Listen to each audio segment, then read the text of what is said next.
আলাইহিস সালাতু ওয়াস সালাম তিনি রবের কাছে দোয়া করেছিলেন, আল্লাহ কত নবী আপনার আখিরি জামানার নবীর উম্মত হওয়ার জন্য দোয়া করেছে, আল্লাহ ফিরিয়ে দিয়েছেন। ওগো মালিক, কত নবীরা পর্যন্ত শেষ নবীর উম্মত হওয়ার জন্য দোয়া করেছেন, কিন্তু সকল নবীদেরকে আল্লাহ তাআলা আপনি দোয়া ফিরিয়ে দিয়েছেন, কাউকে আখিরি জামানার নবীর উম্মত হিসেবে কবুল করেন নাই। আল্লাহ আমি আপনার কাছে একটা দোয়া করতে চাই, আল্লাহ আমি আখিরি জামানার নবীর উম্মত হতে চাই না, রব্বুল আলামিন আমি শুধু আখিরি জামানার নবী অথবা তার সাহাবীদের হাতের সংস্পর্শ পেতে চাই। সুবহানাল্লাহ বলেন। আখিরি জামানার নবী অথবা তার সাহাবায়ে আজমাইনদের হাতের সংস্পর্শ পেতে চাই। আল্লাহ এই দোয়াটা একটু কবুল করে নেন। ও মুসলমান, দানিয়েল আলাইহিস সালাতু ওয়াস সালাম এই নবী এবং তার সাহাবাদের হাতের স্পর্শ হওয়ার জন্য আল্লাহর কাছে দোয়া করে, আমি আপনি এই নবীর উম্মত হওয়ার জন্য কয়দিন দোয়া করেছি? আমরা কি দোয়া করেছি? আমরা দোয়া করি নাই, কিন্তু আল্লাহ পাক রব্বুল আলামিন বড় দয়া করে, বড় মায়া করে, বড় ভালোবেসে, বড় মহব্বত করে সেই নবীর উম্মত হিসেবে আল্লাহ রব্বুল আলামিন আমাকে আর আপনাকে আখিরি জামানার উম্মত হিসেবে দুনিয়ায় পাঠাইলেন। এ আব্বা জান, এ পর্দানিসেন মা, তাহলে ওই নবীর উম্মত হইতে পেরেছি, দামি নবীর দামি উম্মত হইতে পারলাম। কিন্তু দামি নবীর দামি উম্মত হওয়ার পরে কেমন করে এই নবীর উম্মত হওয়ার পরে আমি আপনি কোরআনুল কারীমকে ছেড়ে দিয়া, কোরআনের মাদ্রাসাকে ছেড়ে দিয়া, মসজিদকে ছেড়ে দিয়া, উলামা ইকরামকে ছেড়ে দিয়া আমি আপনি ওই নবীর উম্মত কেমনে পরিচয় দিয়া আখিরাতে ওই নবীর সামনে কেমনে দাঁড়াবো? যে ওই নবীর কোন সুন্নাত আমাদের মাঝে নাই, ওই নবী আলাইহিস সালাতু ওয়াস সালামের উম্মতের পরিচয় পর্যন্ত আমাদের অনেকের মধ্যে নাই। এ মুসলমান বাবা, এই জন্য বলি, যদি আখিরি জামানার শুধু মৃত্যুর সময় কবরে রাখার পরে বিসমিল্লাহি ওয়া আলা মিল্লাতি রাসূলিল্লাহ বললেই যদি আখিরি জামানার নবীর হাওলা হয়ে যাইত, তাহলে সাহাবায়ে আজমাইন জীবনটা বিলিয়ে দিতেন না। সাহাবায়ে আজমাইন মদিনার শান শৌকত ছাইরা, মক্কার শান শৌকত ছাইরা, মক্কার বাড়িঘর ছাইরা, মক্কার ধন দৌলত ছাইরা, মক্কার হাজার হাজার গাছের খেজুরের বাগান ছাইরা, শুধুমাত্র নবীকে ভালোবাসা মক্কা থেকে হিজরত কইরা মদিনায় যেত না। যদি শুধু বিসমিল্লাহি ওয়া আলা মিল্লাতি রাসূলিল্লাহ বলে কবরে রাখলে যদি নবীর উম্মত হওয়া যাইত, তাহলে সাহাবায়ে আজমাইন মক্কা ছাইরা মদিনায় যাইত। মুসলমান বাবা, আল্লাহর গোলামেরা, হযরতে আমিরুল মুমিনিন হযরতে ওমর ফারুক রাদিয়াল্লাহু তাআলা আনহু,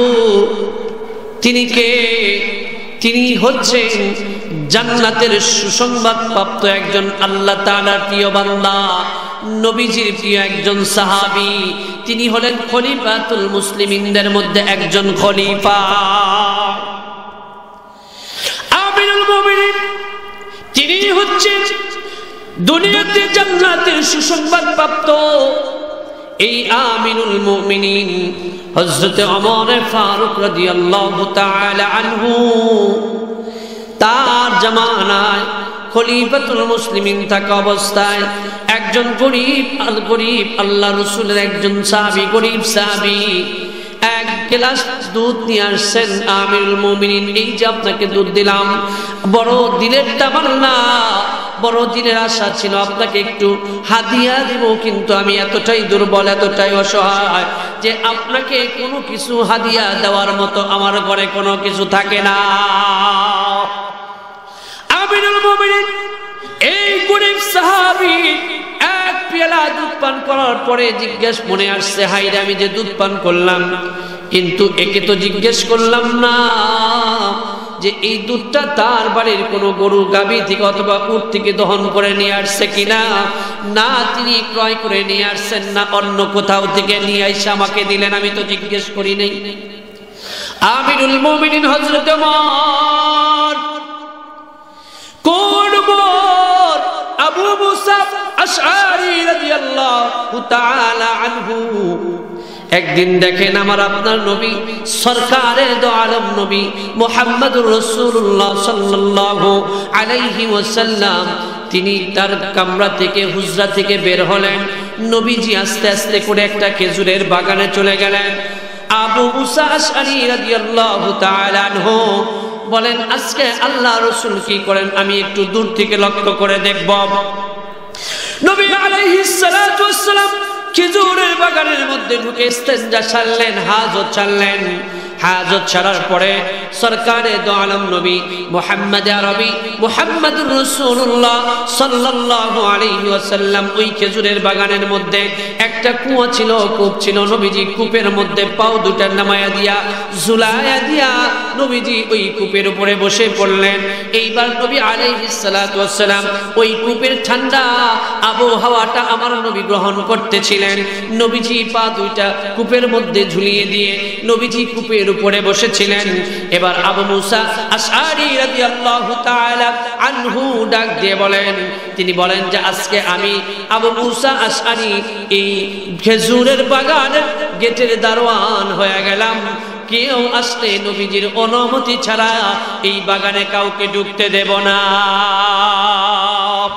আবু মুসা আশআরী রাদিয়াল্লাহু তাআলা আনহু তিনি নিজে ওই খেজুরের বাগানের গেটের দারোয়ান হইয়া বসে রইলেন।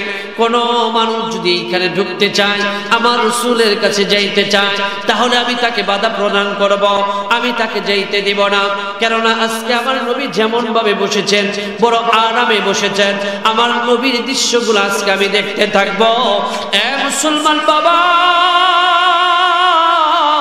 কিছুক্ষণ পরে হযরতে আবু বকর সিদ্দিক রাদিয়াল্লাহু তাআলা আনহু ওই বাগানের মধ্যে আসতেছিলেন।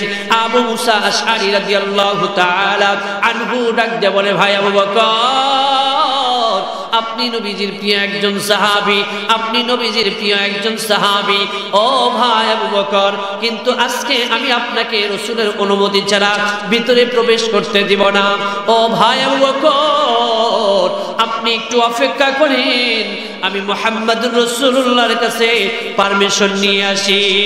মারহাবা বলেন। মুসলমান আব্বাজিরা, এইবার আবু মুসা আশআরী রাদিয়াল্লাহু তাআলা আনহু চলে গেলেন নবীজির কাছে। নবী গো, আপনার সাথে সাক্ষাৎ করার জন্য, আপনার সাথে দেখা করার জন্য হযরতে আবু বকর আসছেন। নবী গো, আবু বকরকে কি ভিতরে আসতে দেব? নবী আমার ডাক দিয়ে বলেন, আগে আবু বকরকে আসতে দিও না, আগে আবু বকরকে একটা সুসংবাদ শোনাইয়ে দাও। সুসংবাদটা শোনানোর পর তুমি আবু বকরকে আমার কাছে আসার ইজাজত দিবে, আমার কাছে আসার অনুমতি দিবে। এবার আবু মুসা আশআরী ডাক দিয়ে বলে, ইয়া রাসূলুল্লাহ, ইয়া হাবিবাল্লাহ, কি সুসংবাদ দিব? ডাক দিয়ে বলেন, আবু মুসা, তুমি আবু বকরকে জানায়া দাও, আল্লাহ পাক রব্বুল আলামিন আমার আবু বকরকে জান্নাতের সার্টিফিকেট দিয়েছে। সুবহানাল্লাহ বলেন। কাকে? আবু বকরকে। আল্লাহ রাসূল সরকারে দো আলম নবী দুনিয়াতে জান্নাতের সার্টিফিকেট, জান্নাতের সুসংবাদ জানায়া দিলেন। আল্লাহ তাআলা আল্লাহর নবীর সাহাবী আবু মুসা আশআরী চলে গেলেন, ভাই আবু বকর, তোমার জন্য একটা সুসংবাদ আছে, আপনার জন্য একটা সুসংবাদ আছে। কি সুসংবাদ আছে? বলে আল্লাহ রাসূল বলেছেন, আল্লাহর হাবিব বলেছেন, আল্লাহ তাআলা আপনাকে জান্নাতের সুসংবাদ দিয়েছেন। মুসলমান বাবা, লম্বা আলোচনা আপনাদের মাঝে করব না। এইবার যখন আবু বকর সিদ্দিক রাদিয়াল্লাহু তাআলা আনহুকে যখন ভিতরে প্রবেশ করার অনুমতি দিলেন, হযরতে আবু বকর চলে গেলেন নবীজির কাছে। নবীজির ডান পাশে দাঁড়ালেন। নবীজি যেইভাবে বসেছেন, নবীজি যেইভাবে তার পা দুইটি কূপের মধ্যে ঝুলিয়ে দিয়েছেন, আবু বকর ওইভাবে তার পা গুলা কূপের মধ্যে ঝুলিয়ে দিয়েছেন। নবীজি যেমন ভাবে বসেছে, নবীজির সাহাবী আবু বকর তেমন ভাবে নবীজির ডান পাশে বসে গেছে। মুসলমান বাবারা, অপর্দানিসীন মা, অপর্দানিসীন মারা, এই আবু বকর এমনি জান্নাতের সার্টিফিকেট পান নাই। এই আবু বকরকে আল্লাহ তাআলা এমনি দুনিয়াতে জান্নাতের সার্টিফিকেট দেন নাই। শুধুমাত্র বিশ্বাস নিয়ে আবু বকর বসে থাকেন নাই, শুধুমাত্র আল্লাহকে বিশ্বাস নিয়ে বসে থাকেন নাই, শুধুমাত্র জান্নাত জাহান্নাম বিশ্বাস নিয়ে আবু বকর বসে থাকেন নাই। আবু বকর কতটা কষ্ট করেছে কিতাবের মধ্যে এসেছে। নবী যখন বলেছেন, আবু বকর আমার মনে হয় হিজরত করা লাগবে, ও আবু বকর আমার হিজরতের সঙ্গী হবে তুমি আবু বকর। আবু বকর রাদিয়াল্লাহু তাআলা আনহু নবীজি হিজরত করবেন। আবু বকর তিনি নবী আলাইহিস সালাতু ওয়াস সালামের জন্য টাকা পয়সা সংগ্রহ করতেছিলেন। মুসলমান বাবারা, আবু বকর সিদ্দিক রাদিয়াল্লাহু তাআলা আনহু টাকাগুলো একটা ব্যাগের মধ্যে তহবিল বলা হয়, আগের যুগের মানুষরা বলতেন। ওই তহবিলের মধ্যে আবু বকর সব টাকাগুলো জমিয়ে ফেলেছেন।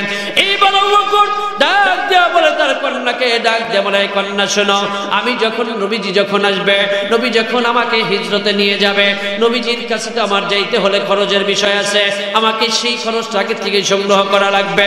এ মুসলমান বাবা, আবু বকর তার সব সম্পদগুলো এক জায়গায় জমা করেছে।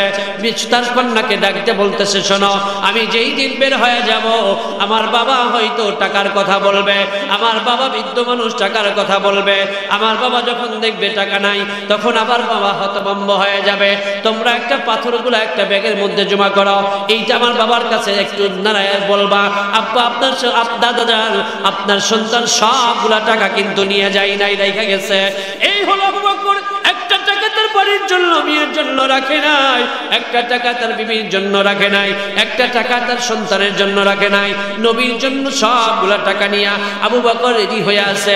নবীজি আসছেন গেটের মধ্যে, শুধুমাত্র একবার লক করেছেন। আবু বকর দরজা খুলে দিল। আবু বকর দরজা খুলে দেওয়ার পর আমার নবী ডাক দিয়ে বলে, আবু বকর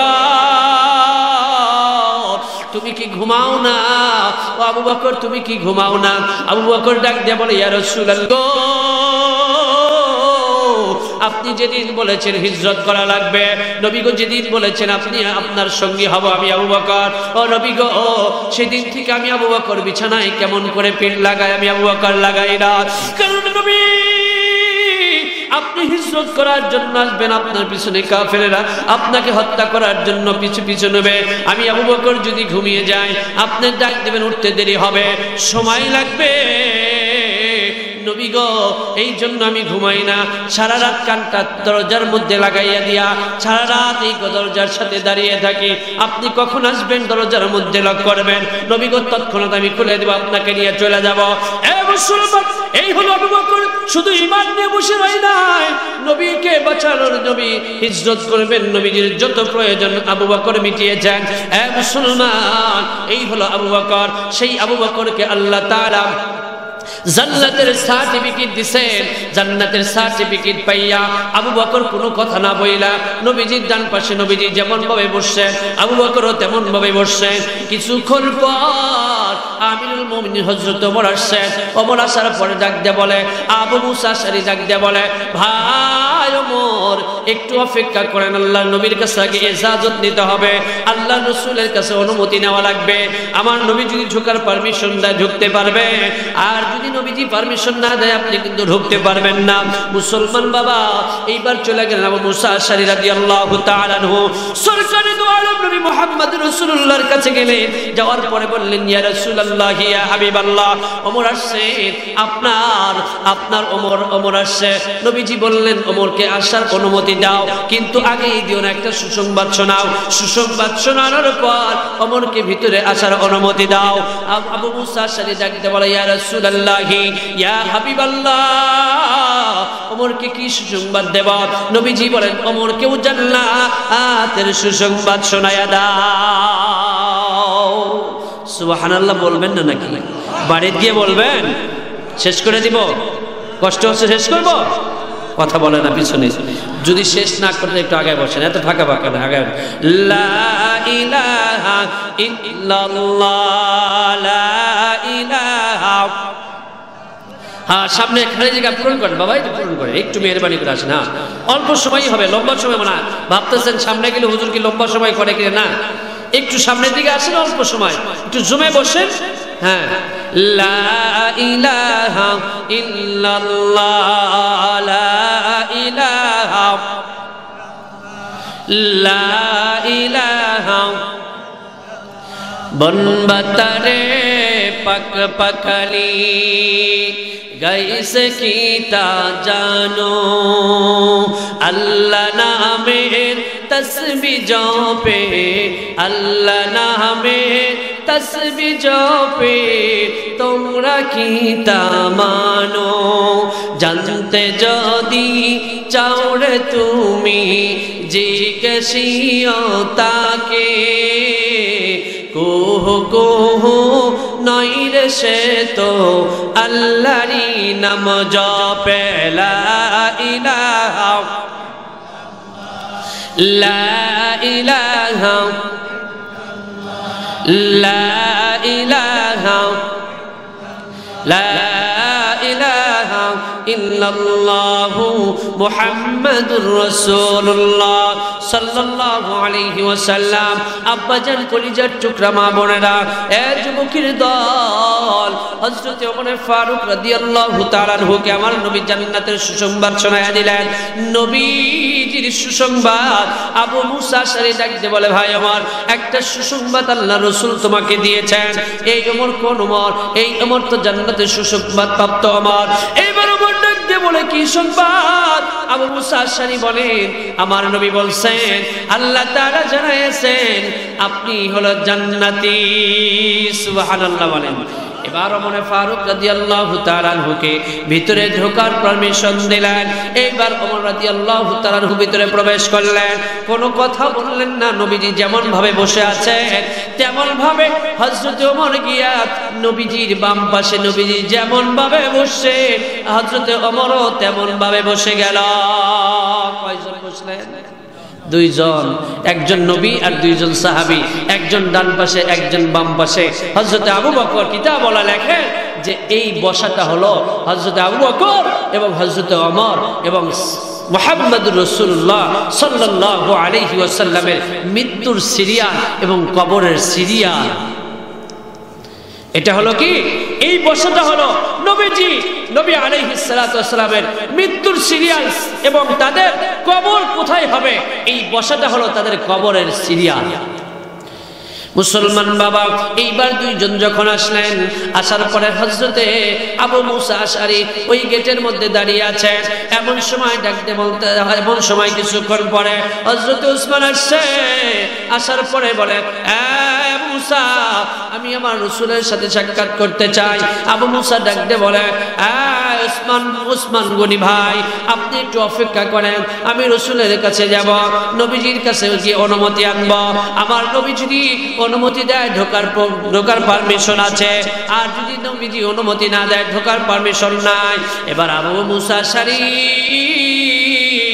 রাদিয়াল্লাহু তাআলা আনহু চলে গেলেন মুসলমান এবার নবীজির কাছে গেলেন নবীজি ডাক দিয়ে বললেন আবু মুসা হযরত ওসমানকে একটা সুসংবাদ দাও এবং ওসমানকে সুসংবাদ দেওয়ার পরে ওসমানকে একটা দুঃসংবাদ দিবা সতর্ক করবা ওসমানের সামনে বিপদ আছে সে যেন একটু সাবধানতার সাথে চলে হযরত আবু মুসা আশআরী রাদিয়াল্লাহু তাআলা আনহু এইবার যখন চলে গেলেন ওসমানকে ডাক দিয়ে বললেন ভাই ওসমান আল্লাহর নবী সরকারে দো আলম নবী মুহাম্মদ আরবি মুহাম্মদ রাসূলুল্লাহ সাল্লাল্লাহু আলাইহি ওয়াসাল্লাম আপনাকে একটা সুসংবাদ দিয়েছে আর আপনাকে আপনার সামনে বিপদ আছে আপনাকে একটু সতর্ক হয়ে আল্লাহর নবী চলতে বলেছেন এ মুসলমান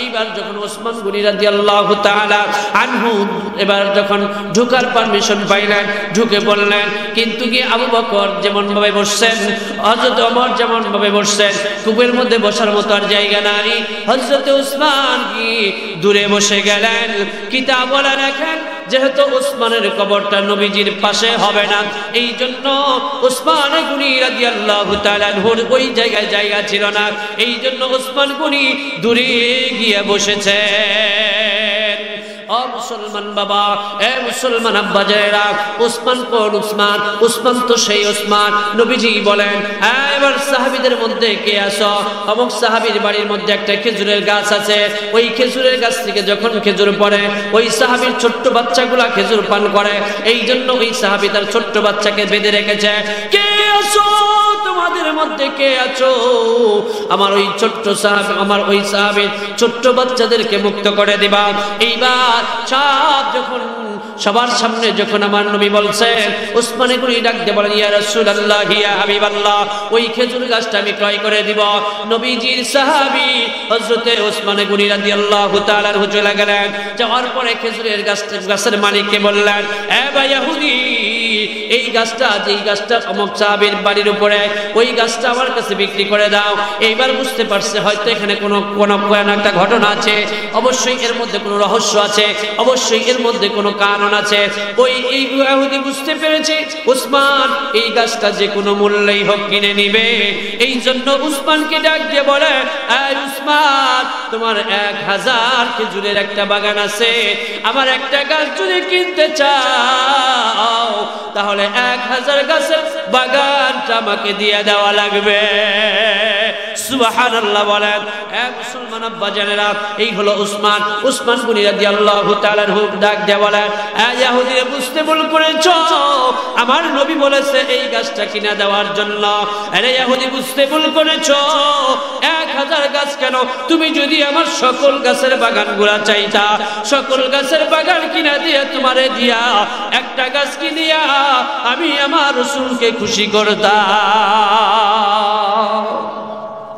এই হলেন কে এই হলেন ওসমান যিনি নবীজির জন্য 1000 গাছ দিয়ে একটা গাছ ক্রয় করে শুধুমাত্র নবীজির কথা রক্ষার জন্য শুধুমাত্র নবীর মুখে হাসি ফোটানোর জন্য এই ওসমান জান্নাতের সার্টিফিকেট পাবে না তো আমাদের মতো টিভি দেখনেওয়ালা নর্তকী দেখনেওয়ালারা কি জান্নাতের সার্টিফিকেট পাবে মুসলমান বাবারা লম্বা করব না তাহলে বলতেছিলাম আল্লাহ তাআলা বলেন আলিফ লাম মিম যালিকাল কিতাবু লা রাইবা ফীহি হুদাল লিল মুত্তাকিন আল্লাহ তাআলা বলেন আলিফ লাম মিম এটার ব্যাখ্যা এটার অর্থ আল্লাহ তাআলা ভালো জানেন আলিফ লাম মিম যালিকাল কিতাবু লা রাইবা ফীহি দুনিয়ায় যত বই লেখা হয় যত পণ্ডিত বই লেখে সব পণ্ডিতরা লেখে এই বইয়ের মধ্যে ভুল থাকতে পারে ভুল হইলে আমাদেরকে জানাবেন আমরা পরবর্তী সময় এটাকে সংশোধন করে দেব কিন্তু আমার আল্লাহ আমার মালিক ডাক দিয়ে বলে লা রাইবা ফি কোরআন ভুল তো দূরের কথা এই কোরআনের মধ্যে সন্দেহ পর্যন্ত নাই হুদাল্লিল মুত্তাকিন আল্লাহ তাআলা বলেন জানো মুত্তাকিদের জন্য এই কোরআন হলো মুত্তাকিদের জন্য আল্লাযীনা ইউমিনুনা বিল গায়ব আল্লাযীনা ইউমিনুনা বিল গায়ব আল্লাহ বলেন যারা অদেখা জিনিসকে বিশ্বাস করে অদেখা জিনিস আল্লাহকে দেখা যায় দেখা যায় না না দেখে যখন আল্লাহকে আমরা বিশ্বাস করব জান্নাত দেখা যায় না যখন আমরা না দেখে বিশ্বাস করব জাহান্নাম দেখা যায় না যখন না দেখে বিশ্বাস করব আল্লাহ বলেন আল্লাযীনা ইউমিনুনা বিল গায়ব ওয়া ইউকিমুনাস সালাহ ওয়া মিম্মা রাযাকনাহুম ইউনফিকুন আল্লাহ বলে যারা অদেখা জিনিসকে বিশ্বাস করে তার মানে আমি আল্লাহকে বিশ্বাস করে, আমি রবকে বিশ্বাস করে। শুধু আমি রবকে বিশ্বাস করে না, আল্লাহ বলেন কুল হুয়াল্লাহু আহাদ, আমি আল্লাহ হলাম এক। কুল হুয়াল্লাহু আহাদ, আমি আল্লাহ হলাম এক, আমার কোনো সঙ্গী নাই, আমার কোনো সাথী নাই। কুল হুয়াল্লাহু আহাদ আল্লাহুস সামাদ, আল্লাহ বলে আমি হলাম অমুখাফিকি, আমি কারো মুখাফিকি না। এরপরে আল্লাহ বলেন লাম ইয়ালিদ ওয়া লাম ইউলাদ, আল্লাহ বলেন আমাকে কেউ জন্ম দেয় নাই, আমি আল্লাহ তাআলাও কাউকে জন্ম দেই নাই। ওয়া লাম ইয়াকুল লাহু কুফুয়ান আহাদ, আল্লাহ তাআলা বলেন যে আমার সমকক্ষ কেউ নাই। এই সূরার মধ্যে, ছোট্ট সূরাটার মধ্যে আমার আল্লাহ তাআলা নিজের পূর্ণ পরিচয় আল্লাহ তাআলা ছোট্ট সূরার মধ্যে আল্লাহ ব্যক্ত করেছেন। এই মুসলমান বাবারা, এই ছোট্ট সূরাতে আল্লাহ তাআলা তার পরিচয় ব্যক্ত করেছেন। আমার আল্লাহ তাআলা বলে এই উম্মত, এই আমার বান্দারা, আমি আল্লাহ তাআলার পরিচয় ছোট্ট সূরার মাধ্যমে দিয়ে দিলাম। এই ছোট্ট সূরাটা পড়া যারা এইগুলা বিশ্বাস করবা আমি আল্লাহ এক, আমি আল্লাহ কারো মুখাফিকি না, আমি আল্লাহকে কেউ জন্ম দেয় নাই, আমি আল্লাহ কাউকে জন্ম দেই নাই, আমি আল্লাহর সমকক্ষ কেউ নাই। হ্যাঁ মুসলমান, এগুলা বিশ্বাস করার নাম হলো ঈমান, এগুলা হলো অদেখা জিনিস, এইগুলা বিশ্বাস করার নাম হলো ঈমান। আল্লাযীনা ইউমিনুনা বিল গায়বি ওয়া ইউকিমুনাস সালাত, এরপরে বিশ্বাস করার পর আল্লাহ তাআলা বলে হে দুনিয়ার উম্মতেরা, হে দুনিয়ার বান্দারা, হে দুনিয়ার নবীর উম্মতেরা, দুনিয়ার বান্দারা, এরপরে তোমরা নামাজ প্রতিষ্ঠা করো, নামাজ আদায় করো। আর আমি আল্লাহ তোমাদেরকে যেই ধন সম্পদ দান করেছি, যেই ধন সম্পদ আমি আল্লাহ তোমাদেরকে দিয়েছি, ও বান্দা বান্দীরা, ওই ধন সম্পদ থেকে তোমরা আমি আল্লাহ তাআলার রাস্তায় ব্যয় করো। আল্লাহ বলে এই কাজগুলো যারা করবে ওই বান্দাগুলো আমি আল্লাহ তাআলার পছন্দ নিয়ে বান্দা হবে।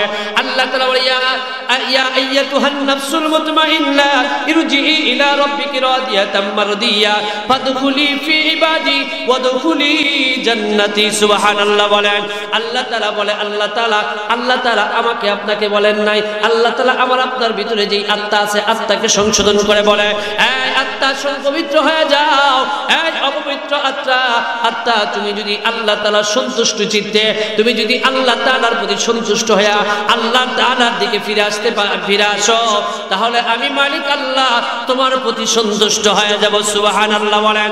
এরপর আল্লাহ তাআলা বলেন শুধু সন্তুষ্ট হয়ে বান্দা বিশেষ জীবনের বান্দা আমি আল্লাহ তোমার নামটা আমার পছন্দনীয় বান্দা বান্দীদের খাতার মধ্যে তোমার নামটা লিখে দিব। এই বান্দা শুধু তাই লিখে দিব না, আল্লাহ তাআলা বলেন এই বান্দা শুধু তাই লিখে দিব না, আল্লাহ বলে ওয়াদখুলি ফি ইবাদি ওয়াদখুলি জান্নাতি।